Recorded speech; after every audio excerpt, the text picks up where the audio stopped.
Quand nous avons été élus à la fin du mois de juin, et donc nous avons pris nos fonctions au début du mois de juillet, la sécurité à Montpellier était dégradée. Le nombre d'incivilités était en forte augmentation entre 2018 et 2019 et sur les premiers mois de l'année 2020 encore.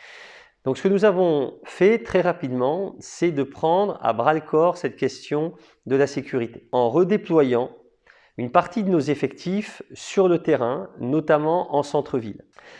Nous avons aussi renforcé la brigade de surveillance des places publiques à Montpellier.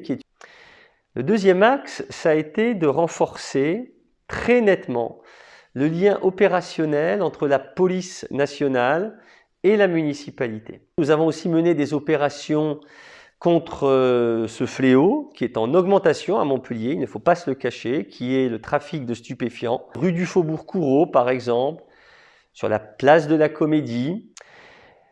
Ce que nous avons fait aussi, c'est lutter contre la vente à la sauvette, parce qu'il y a des commerçants qui sont en règle. Là aussi, nous avons conduit, soit en partenariat avec la police nationale, ça a été le cas d'opérations assez spectaculaires sur le marché sauvage de la Mosson. Et puis, pour ce qui nous concerne, la police municipale, nous avons organisé depuis plusieurs semaines maintenant une présence tous les dimanches, une bonne partie du dimanche, sur le cours Gambetta, de manière à dissuader ces vendeurs à la sauvette et tous les dealers, il faut bien le dire, qui sont autour.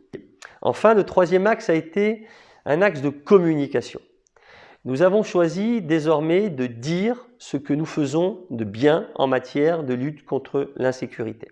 Les policiers municipaux sont des personnels engagés, sont des personnels dévoués. Et donc, par une politique active sur les réseaux sociaux, nous avons choisi de mettre en valeur leur travail et toutes les réussites que nous faisons. Désormais, va venir le temps de la structuration. La structuration dans la durée moyenne, la restructuration de notre police municipale pour en faire une police de proximité, une police au contact des habitants, mais capable aussi de se projeter la nuit notamment, mais aussi en journée pour lutter contre des faits de délinquance. Et nous allons aussi, et ce sera un chantier très important des prochains mois, lutter contre le harcèlement de rue.